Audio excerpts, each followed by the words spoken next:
حسن اخلاق آپس میں رہیے۔ اخلاق و ادب ایسے جوڑے ہیں جو بار بار نئے نئے پہنے جاتے ہیں اور ذہن صاف شفاف آئینہ ہے۔ آدمی اپنے مطالب زندگی، اطمینان قلب اور وسعت رزق کو دو چیزوں کی بدولت پہنچ سکتا ہے: حسن نیت، وسعت اخلاق۔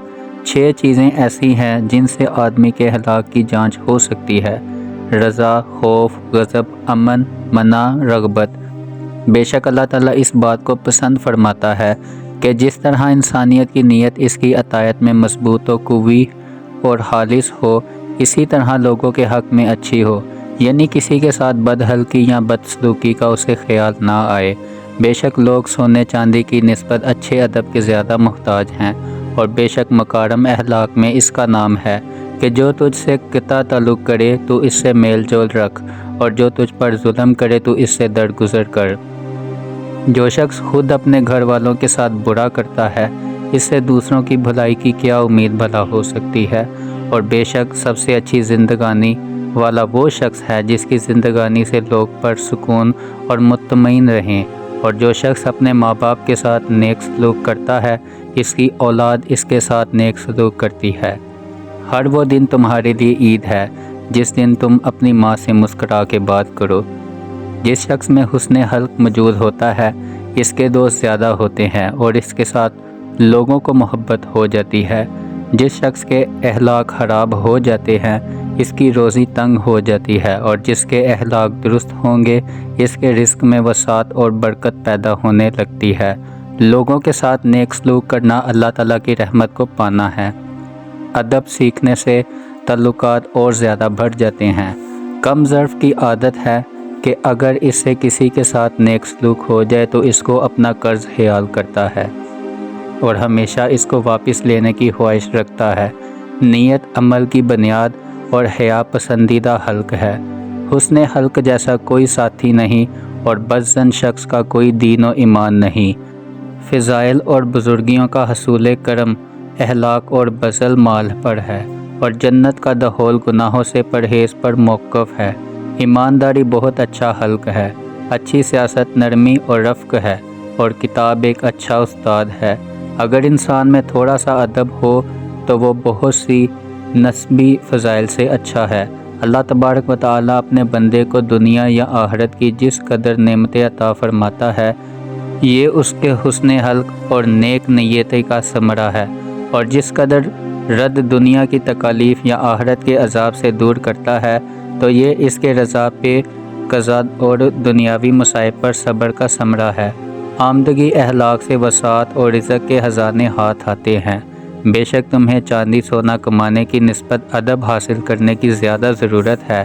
تمام لوگوں میں سب سے زیادہ پسندیدہ وہ شخص ہے جس کے اخلاق پسندیدہ ہیں، اور ان میں سب سے عاقل وہ ہے جو کمینہ باتوں سے زیادہ دور ہو۔ درست گیری اخلاق کو بگاڑتی ہے اور سہل گیری روزی کو فراخ کرتی ہے۔ لوگوں پر رحم کر کے اللہ تعالیٰ تم پر رحم فرمائے۔ چاپلوسی سے پرہیز کرو، کیونکہ چاپلوسی ایماندار کے اخلاق میں سے نہیں ہے۔ حسن اخلاق سے رزق میں اضافہ ہوتا ہے، اور اللہ تعالیٰ کی رضا تقدیر پر راضی ہونے سے حسن یقین کا پتہ چلتا ہے۔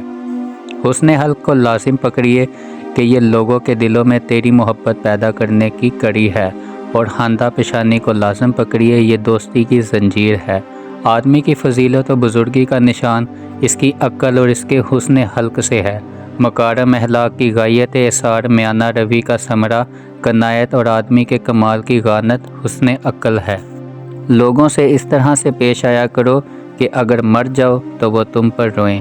حسن خلق آدمی کے لیے رفیق، عقل ساتھی اور ادب میراث ہے۔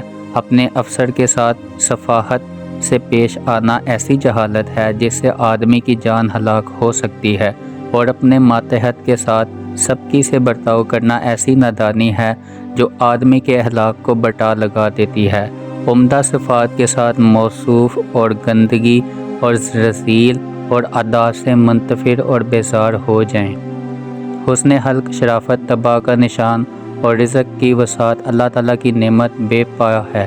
جب تو چاہتا ہے کہ تیری خوبیوں کو لوگ قدر کی نظر سے دیکھیں تو ان کو اپنی نظر میں کچھ بڑا نہ سمجھ۔ حسن اخلاق سے زندگی پر لطف رہتی ہے، برے کلام کا جواب بھی برا اور ناپسندیدہ ہوتا ہے، اور لوگوں کے حق میں حسن نیت، قلت طمع اور کثرت ورع اختیار کریں۔ دوسروں کی حاجت کو اپنی حاجت پر مقدم رکھنے سے انسان لوگوں کی جان کا مالک ہو سکتا ہے، اور رذیل کاموں سے پرہیز کرنے پر عیب لگانے والوں کی زبان سے بچ سکتا ہے۔ جو شخص ادب سے حالی اور لہو لب کی طرف مائل ہو، وہ رئیس و سردار نہیں ہو سکتا۔ عام لوگوں کے اخلاق کے مطابق ان کے ساتھ حلق کر، مگر افعال میں ان سے الگ رہو۔ جو شخص لوگوں کے ساتھ نیک سلوک کرتا ہے، اس کی شہرت اور ناموری دور تک پہنچ جاتی ہے، اور اس کا ذکر خیر ہر جگہ مذکور رہتا ہے۔ اگر آدمیوں کے اخلاق آپس میں ملتے جلتے ہوں تو یہ اندیشہ نہیں ہوتا کہ کوئی کسی کو نقصان پہنچائے۔ زیادہ ہنسی کرنے سے ہم نشین لوگ مدہوش ہو جاتے ہیں، اور اس سے باعزت لوگوں کے اخلاق پر دھبا آ جاتا ہے۔ مکارم اخلاق اعصار کے بغیر کامل نہیں ہوتے۔ خندہ پیشانی سے پیش آنے والا اس اعصار کرنے والے سے بہتر ہے جو ترش روئی سے پیش آئے۔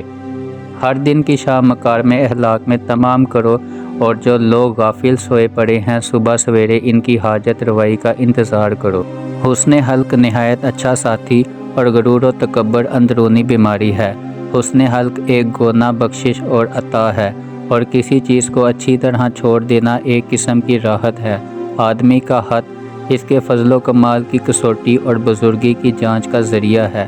بہت سے پست درجہ لوگ ہیں کہ حسن اخلاق کے بدولت وہ مدارج پر پہنچ گئے ہیں، اور بہت سے عالی مرتبہ اشخاص ایسے ہیں کہ جو حماقت کی وجہ سے نہایت نیچے گر گئے ہیں۔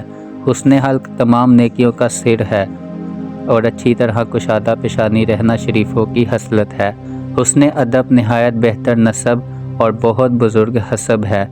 حسن حلق محبت پیدا کرتا ہے اور دوستی کو بڑھاتا ہے اور مضبوط کرتا ہے۔ حسن حلق بہترین حصہ اور نہایت اچھی خصلت ہے۔ حسن ظن گناہوں کے ہار بننے سے نجات بخشتا ہے۔ مجھے اس شخص کی حالت پر تعجب ہے جو اللہ تعالیٰ کی امید رکھتا ہے اور اپنے ماتحتوں پر رحم نہیں کرتا۔ نیک سلوک کرنے سے آدمی غلام ہو جاتا ہے۔ جزاک اللہ۔